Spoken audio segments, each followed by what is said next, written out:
fill in a little bit about that. I mean, can you give us a sort of an example? I don't know that you can use names necessarily, but I mean, just... Wayne, I can give you a very horrifying example. I'm a father of a daughter who's about to become a teenager, and I tried to put myself in this situation as a parent. If this happened to my daughter, we have a young lady who's a student from Chile, and she is actually an older student. She's in her young 30s and studying English as a second language with us.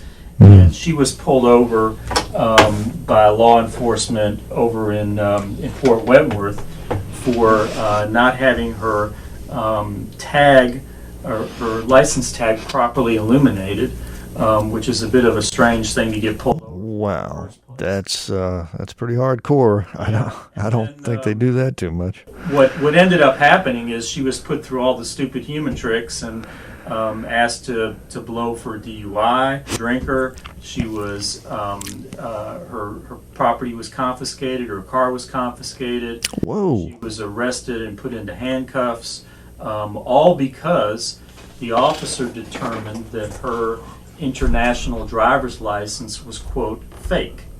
And we hear the majority of fake news. Wow. This young female officer just determined on her own that her international license was fake, and she spent the night in jail here in Chatham County, and had to be bonded out for $650.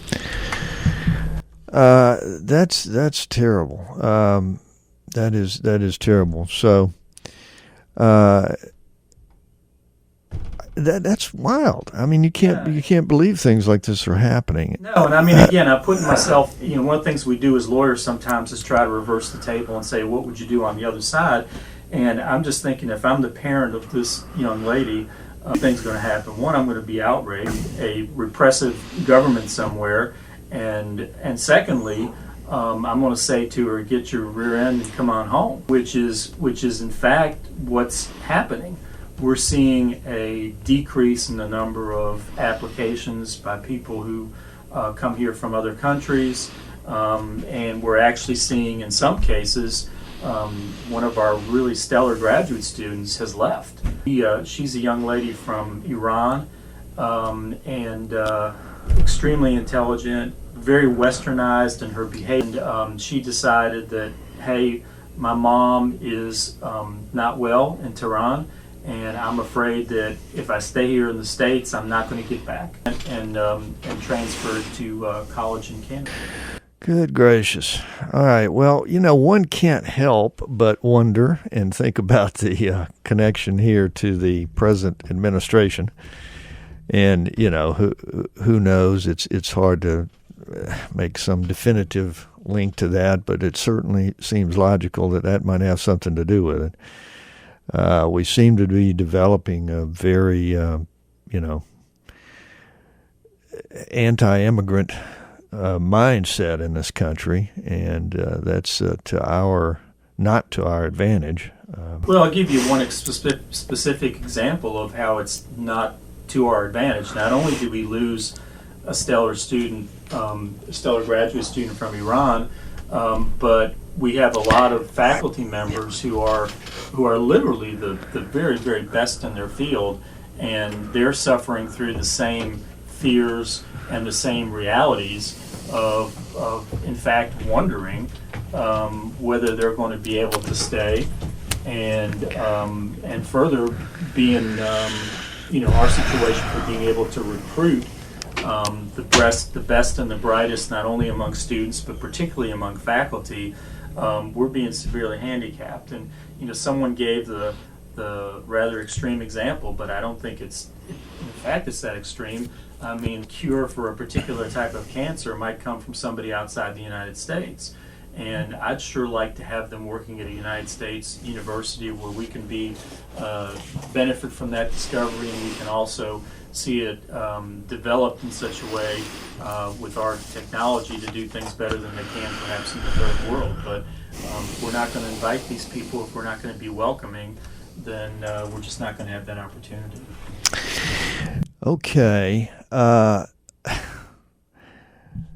Joseph and audience, if you will bear with me, can I get you, because the audience didn't catch the most recent things you were saying prior to that about the graduate student, for instance. Can you run through that one more time about how the issue with immigration and whatnot is impacting Savannah State University? Yeah, absolutely. I'd mentioned that Wayne, that there were three basic things that we were dealing with from the immigration standpoint.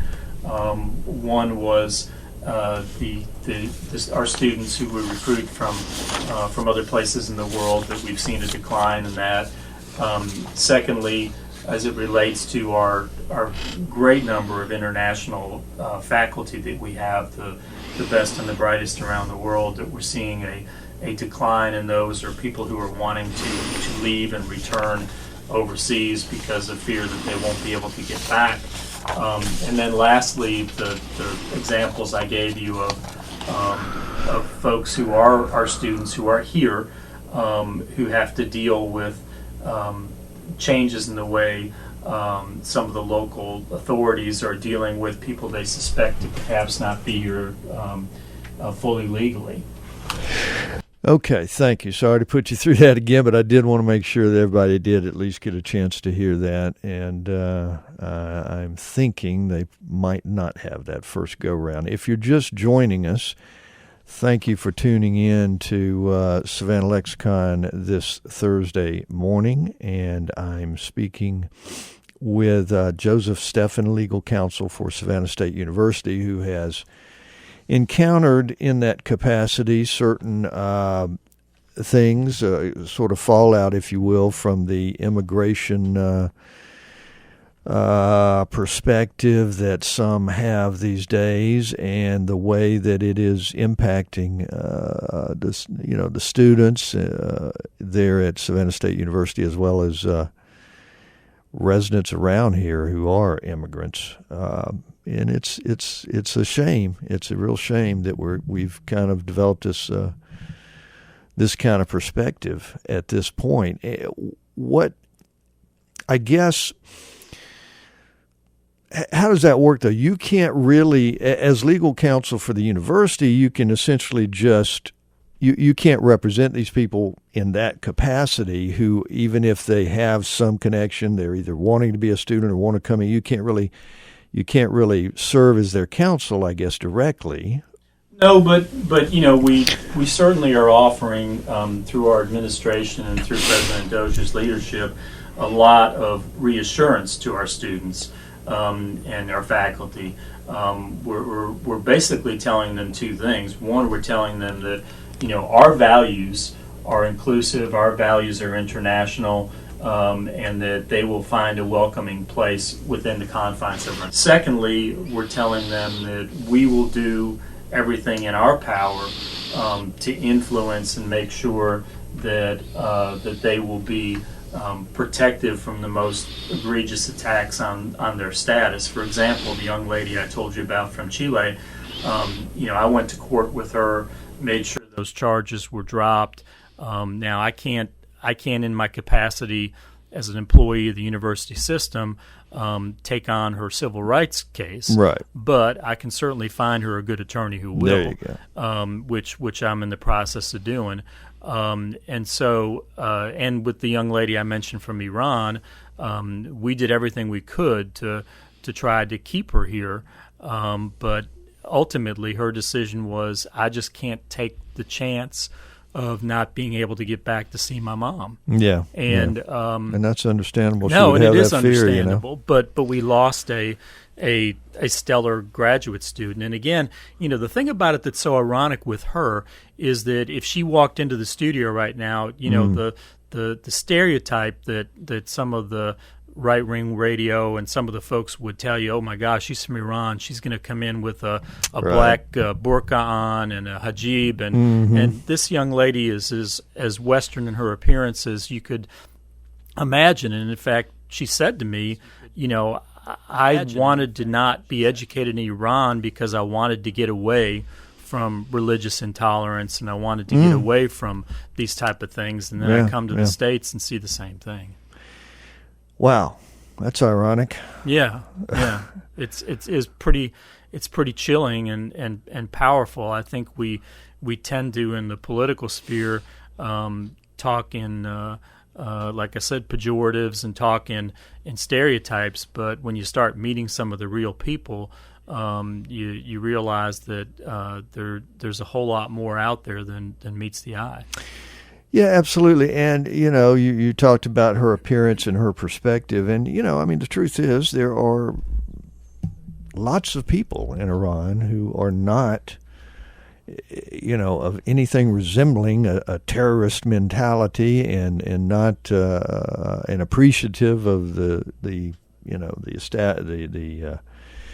culture and political scenario of the United States and all of that sort of thing, appreciative of the fine education that they can get here in the United States.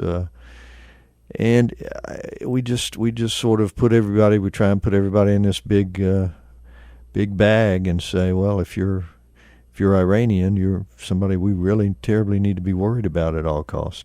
Yeah, not to go too deep into the woods, but as a history guy, you realize that Iran in particular, the culture and the level of education is so much surpassing a lot of the other places in the Middle East, I find it completely ironic that all the countries that we've placed on this list of banning immigrants from, not a single one of the terrorists in 9/11 were from any of those countries. They were from Saudi Arabia, who we buy a lot of oil from, and therefore we're not going to put them on the list. Yeah, they get away with anything because it is.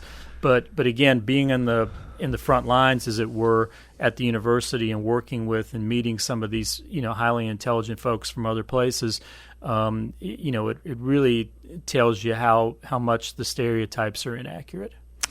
Yeah, and speaking of history, and Lord knows we don't really want to get into this too much, but I mean, as far back as I guess post-World War II, Iran could have had a democratic government had we decided that was not, that we had to back a particular power that was, and other Western powers as well. So, but anyway, that's ancient history, I suppose. But at any rate, even under current conditions, there are certainly strong elements in the country that are, shall we say, progressive in a relative sense.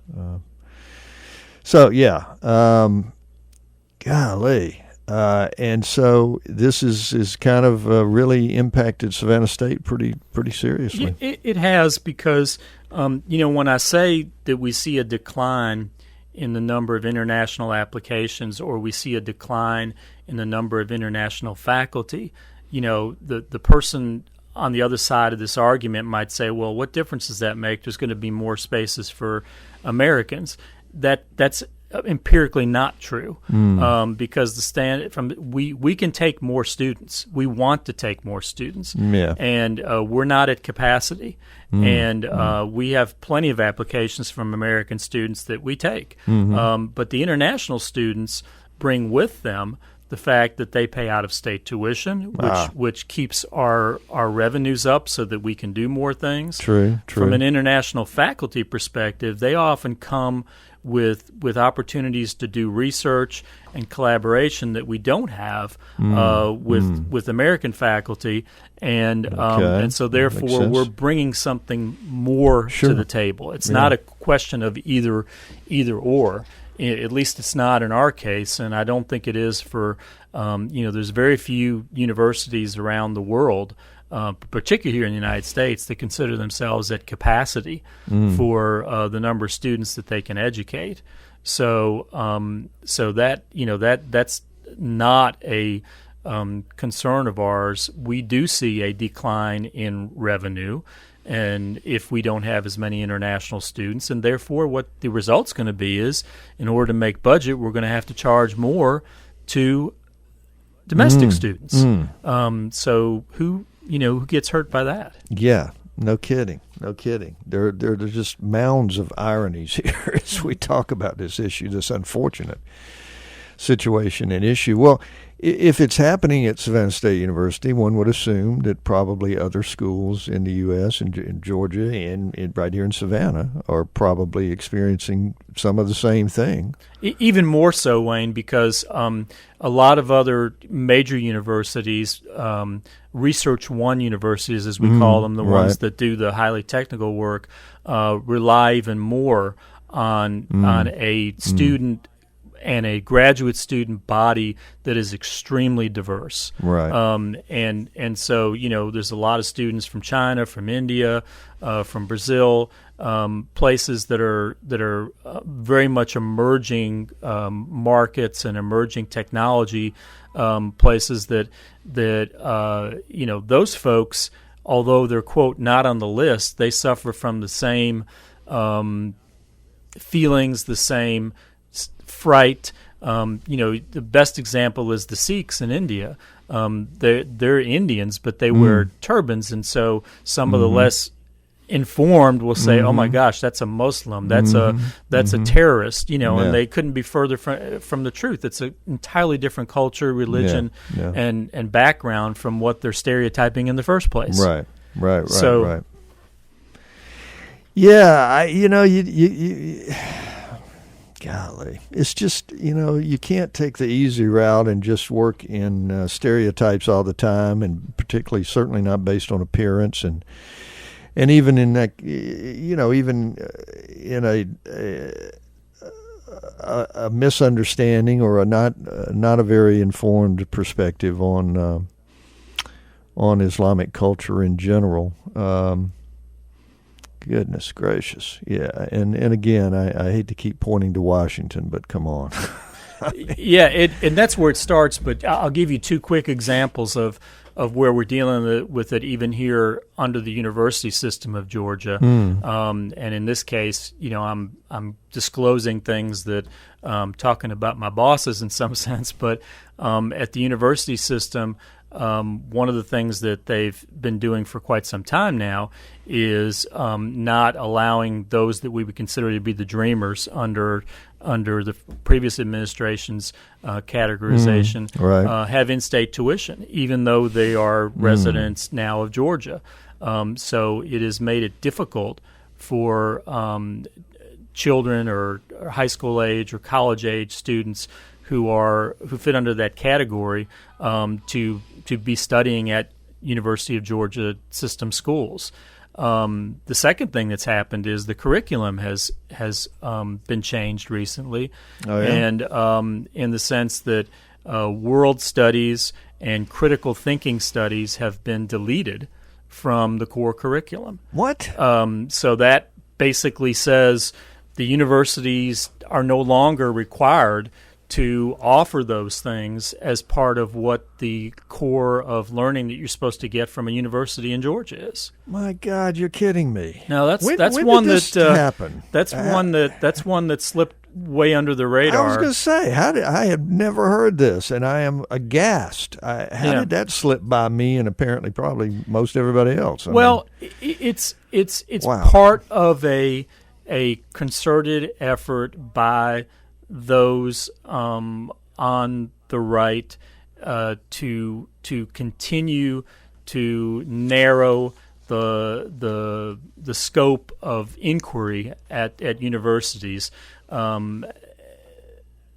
They see universities as a place of dissemination of liberal thought, and the irony of that is that having worked there for 8 years and met a lot of our professors, and particularly those that deal with politics and government, I've come and lectured in their classes. By no means, at least from my experience, is it a bastion of liberal thinking. We have a tremendous diversity in viewpoints, and we very much make sure that our university employees don't proselytize to students and allow them to explore for themselves. But that goes back to the very core curriculum component of critical thinking. And that is crucial. Essentially taking the viewpoint that I'm going to be open-minded about exploring whatever beliefs there are, whether they're conservative, liberal, or otherwise. Absolutely. Critical. All right. That's a great point.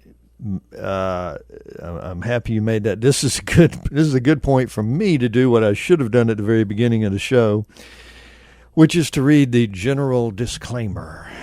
The viewpoints expressed in the following program, and that being this program, are not necessarily those of WRUU, its license holder, or its staff. Okay.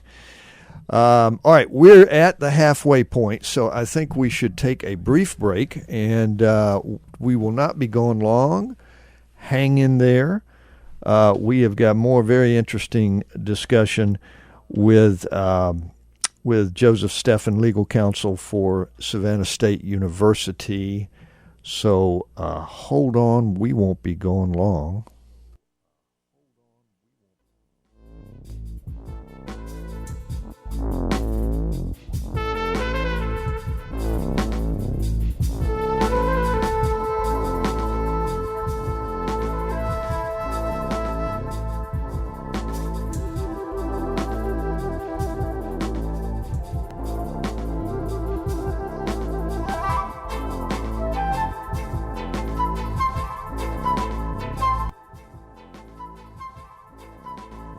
This portion of WRUU-LP Savannah Soundings programming is made possible by a grant from Sentient Bean, offering fair trade coffee, vegan and vegetarian food, and breakfast all day. Located at 13 East Park Avenue, across the street from the tennis courts at Forsyth Park.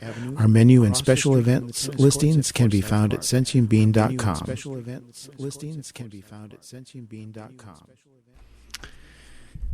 And we are back. This is WRUU-LP, Savannah, Georgia, 107.5 FM, WRUU.org. We are Savannah Soundings, community radio with global soul.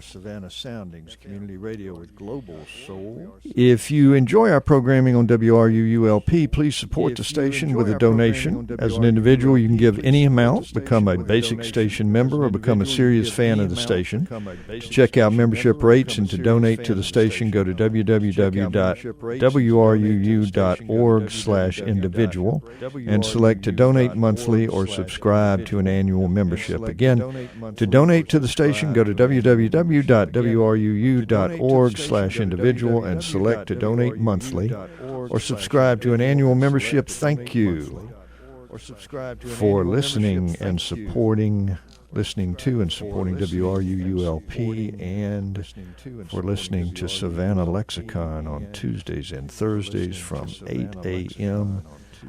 to 9 a.m.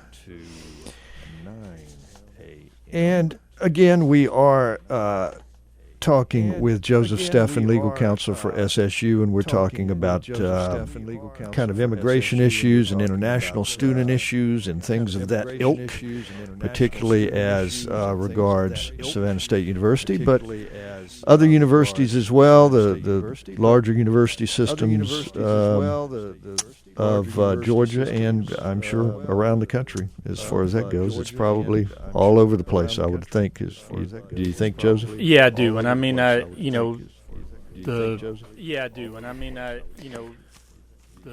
there are universities, not to diminish our difficulties with this, but there are universities who have an even greater reliance on international students and faculty than we do, especially those in the technical field. And I would imagine that they're dealing with far more significant financial and just the idea that there's supposed to be a marketplace for world ideas. Right. Having that restricted in any way goes to the heart of the mission for the university experience. Absolutely, it does. I mean, I know when I was in school even, it was just quite something to just be exposed to someone from a different country, a different land, a different culture.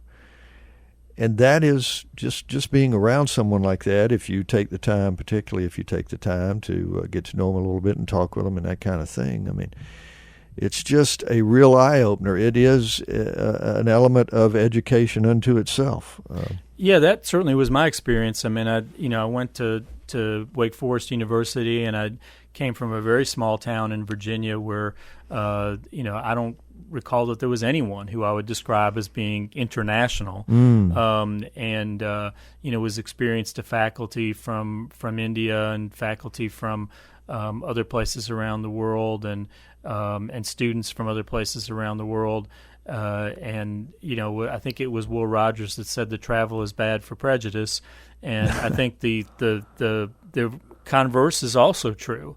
The lack of exposure to international ideas and international cultures becomes a breeding ground for prejudice, and a breeding ground for an idea of arrogance and a belief that the culture that you exist in is not only the best but the only one that matters.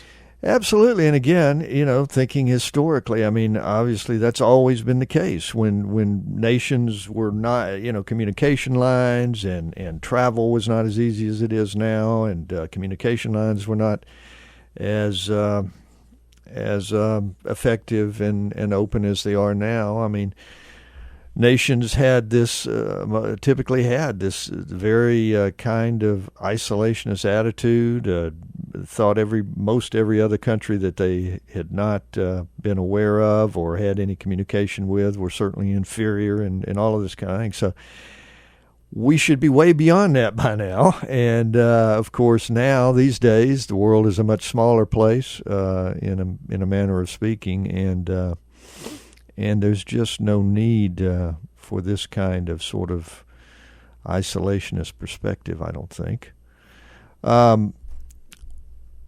What can we do? I know that's a tough question, but from your perspective, are there things? What do we need to do, whether it's in the educational system, to try and limit this, or in a local perspective in general, in the general public, to not give in to this kind of attitude? Well, I think not giving in to the attitude is a huge part of it, and certainly from the perspective of what we're doing as a university as far as our mission and values, that's not changing. And we're going to continue to have a global mission. We're going to continue to have a mission of tolerance and acceptance of and inclusion of different cultures.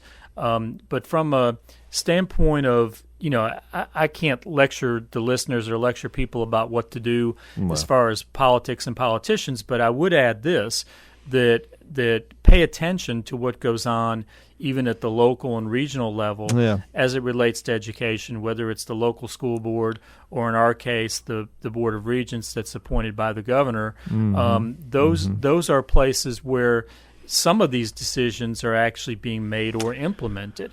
And we have greater opportunities to affect those decisions than we might the decisions that are being made out of Washington. So yes, the cliche that all politics is local is half right. Politics is local, but the influence that you can make on political and cultural and educational decisions is much greater locally and regionally than it is nationally. Yeah. True enough.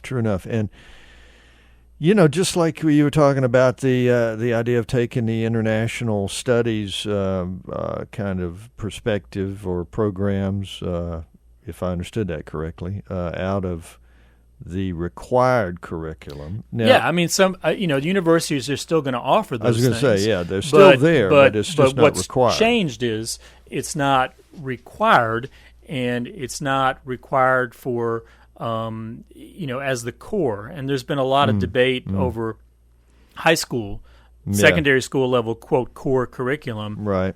But at the university level, what the university system is trying to do, at least in theory, by the core curriculum, is make sure that everybody at every one of the USG system schools gets exposed to a basket of fundamentals when they finish. And so, what has changed is that what's in that basket of what is considered fundamental has changed. Right. Yeah.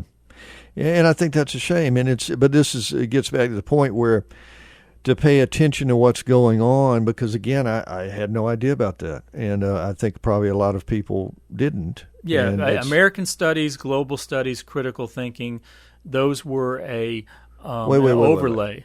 Yeah, American studies. No, but in critical thinking, are you saying has been removed as a requirement? Oh, good God! Right. Please, right. That's insane. Yeah. That almost alarms. That does alarm me, frankly, worse than the international thing. Although they both should certainly be part of a core curriculum at a secondary school, at a higher education level. Good Lord. Yeah, Wayne, I'm a bit perplexed that so few people are talking about it, and I suspect. It's part the nature of it's really two things. I've been involved in the public sector most of my life. One is that it's a little bit too much inside baseball to talk about curriculum at universities to make the headlines of the papers. But secondly, the story just requires digging into the fundamentals of what we do, right? And people are more interested in the media tends to be more interested in the hot button issues than they are something that might be just as devastating, but it doesn't have the sex appeal that guns in schools does. Wow. Yeah, I don't know. I have to admit, I confess, I try to stay abreast in to a reasonable degree on a wide variety of issues, because so much is so important. And I have to admit, education per se is something that I don't necessarily always focus in on. Having said that, it does make me think that perhaps the media doesn't do as good a job, because if they did, I would not. I couldn't help but focus on it more than I think that I do, because I don't see that much about it, unless it's about the local school board, of course, or something along those lines. But anyway, that's very important, and I am absolutely horrified that such things as critical thinking and American studies, are you saying? American studies, global studies, and global studies. And I'll tell you who is focusing on it, though. Okay. The folks who are on the far right that want to sanitize university systems and secondary schools from anything that disputes the version of alternative facts that's being propounded. That they're focused on it. Yeah, and they're extremely focused on it. And so the battles, if you had in here Lester Jackson or Craig Gordon or one of our local legislators on the Democratic side, I mean, they could tell you how within the legislature itself, how these little bills are out there floating around that tend to become law that fly way under the radar. Wow. One we're dealing with at the university system right now is the change in the way we deal with sexual harassment cases. That one of the great things about the previous administration was the focus on trying to eliminate sexual predators and sexual harassment from the higher education system, because it had become almost an epidemic of things going on at universities, and that's being turned around and reversed by what's coming out of the Georgia legislature and coming out of the Board of Regents, is that they're basically making it much more difficult for someone to bring forward and to prosecute a case of sexual misconduct. And so what they have seen is that it's an attack on males, an attack on male privilege, and so they're trying to roll it back. Good Lord. But again, I haven't seen it in the media, but it's there. Oh boy, we are losing our way here, folks. We are losing our way here. That's interesting. I'm going to make a point now to pay more attention in the media more attention in general myself, but also in the media to see about the coverage on this kind of thing, because this is very disturbing. And you're getting it from a kind of an insider's perspective that not many people have. And what I'm hearing is very disturbing. And it seems, the trajectory is going that way, and we certainly need to slow it down, at least stop it to the extent possible, because this is, we are enriched by immigrants and the contributions they make to our society. It's a two-way flow of information that they also take back if they're not from here, of course, and they're coming in and they're going back to their nations. That's a flow of information back and forth. That's good and healthy, and I think needs to continue. We are going to move into our very final segment here, so hang on with us just a minute. We'll be back, and I've got a few things that I need to say and some announcements I want to make, and hopefully Joseph can hang around, I hope, till the bitter end, and we'll see. But hang on with us, and we will be back shortly.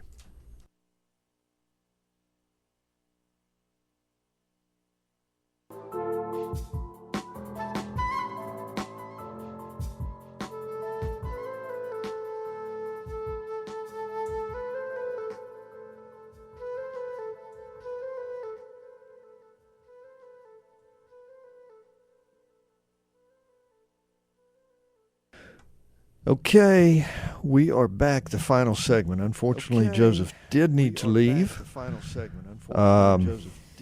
So he's going on, and I feel like we didn't quite do that justice. I want to get him back one of these days before too long and talk a little bit more about this. But it's an issue that we think of on the national level most, I think, sometimes, and we need to think about it on a more local and community basis as well. And I think it's something to definitely think about. Okay, let me just go ahead and tell you that I'm quite happy to announce that Alderman Bill Durrance, the alderman here for the downtown district, is going to be my guest next Tuesday. And next Thursday is America's second harvest of coastal Georgia, as it will be time for the Stamp Out Hunger food drive on that show as well. And so next week's guest is going to be very good, have some good information, good talk with the local alderman here in the downtown district. That's going to be fascinating. There's so much to talk about with so much planning going on. And I did want to remind everybody that the public strategic planning meetings are going on for what is called Savannah Forward, I believe it is, for the planning kind of that is going on in process these days and being implemented or being the decisions are being made now, and to create a kind of a plan for really the next 20 years or so, long-term goals for the next 20 years to guide city budgeting. Your input would be appreciated. You can get out there and during these meetings and make your points about what you think the city should be spending its money on for the next 20 years. This is citizen activism, citizen input at a very high level and a very important level, and I think you certainly should consider going to one or more of these public strategic planning meetings. They are open to the public, and the whole idea is to get resident citizen feedback about what they think are the most important issues and the best ways to spend the limited dollars of the city and county budget for, particularly city, in this case, for the next, the next couple of decades. What could be more important? I mean, you have an opportunity to make your voice known, so make your voice heard, your ideas known. District 5 Alderwoman Dr. Estella Shabazz is going to have her strategic planning meeting open to the public tonight, 6 to 8 p.m., Liberty City Community Center, 1401 Millsby Lane. So that's tonight.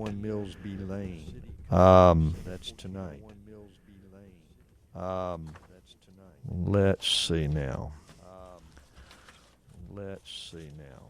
I'm going to try and decide here what the next one is. It looks like there's a bit of a break. District 1, May 15th, 6 to 8 p.m., Godly Station School. May 16th, District 6, 6 to 8 p.m., Armstrong Center.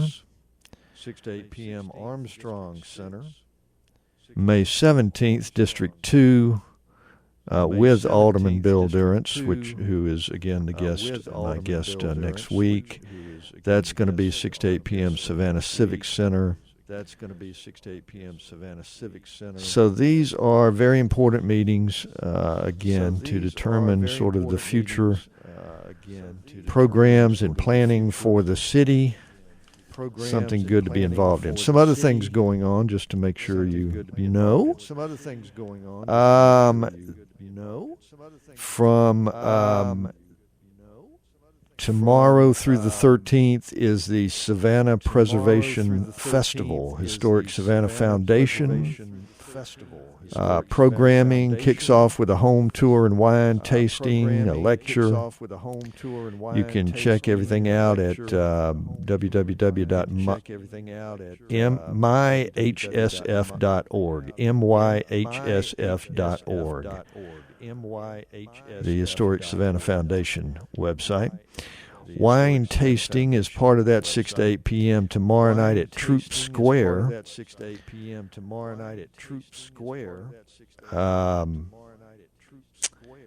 That is a kind of a special event. There's going to be a lecture. River Street Inn on May 7th, 6 p.m. Upcoming, a big block party on May 13th is going to close things out for that big event. Let's see what else is going on in this fine city these days. We've always got some very interesting things going on in the city. Tomorrow evening, a book signing, 6 to 8 p.m. At the Sentient Being by local author Jack Simmons for his book Three Dashes Bitters. There is a walk for MS in Savannah on May 6th at Daffin Park. Check out www.walkms.org. Another legislative thing that you can get involved with, Legislative Advocacy Workshop, 10 to 2 on May 6th at Studios on the second floor. And it's presented by the Feminist Women's Health Center as a legislative advocacy workshop. You can contact Katie May S. at feministcenter.org. That's KATIE MAES at feministcenter.org. So again, a good way to be involved and informed about what's going on. Also, will tell you that May 7th, this Sunday at 4 p.m. here at Unitarian Universalist Church at 311 East Harris Street, there is a program, Brass, Keys, and Reed, a musical performance with a couple of philharmonic players, and also will be joining a pianist from Armstrong State University for an afternoon of music. It's going to include everything from Beethoven and Gershwin and others. A wine reception will follow at Ron Hall here at the Unitarian Universalist Church building. So that's another nice thing going on in this fine city. Also, will tell you that the Tiny House Big Heart fundraiser, which had initially been scheduled for 5 to 9 p.m. May 4th, to my understanding, and you might want to check on this, but it's been moved to Thursday, May 11th due to the storm forecast for this afternoon. So the Tiny House Big Heart fundraiser that's at Ships of the Sea Maritime Museum was postponed from this afternoon to May 11th, but check that to make sure that that's still the case and that nothing further has changed regarding that. Okay. Well, we are just about to close it out here, folks. Sorry for any technical difficulties we may have had today. Hopefully not too disconcerting, but again, next week's guest, Alderman Bill Durrance, the alderman for the district here in the downtown historic district. On Tuesday and Thursday is America's Second Harvest of coastal Georgia, as everything is getting ramped up for the Stamp Out Hunger food drive that is shortly after that. Again, general disclaimer, the viewpoints expressed in the preceding program were not necessarily those of WRUU, its license holder, or its staff. I do appreciate you listening to WRUULP,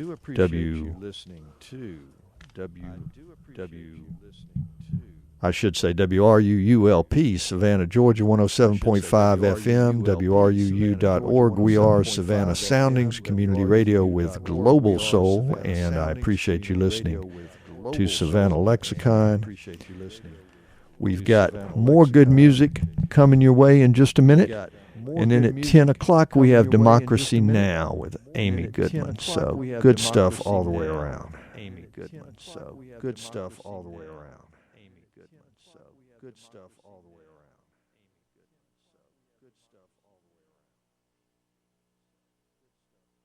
The Savannah Bicycle Campaign has published a free cycling guide and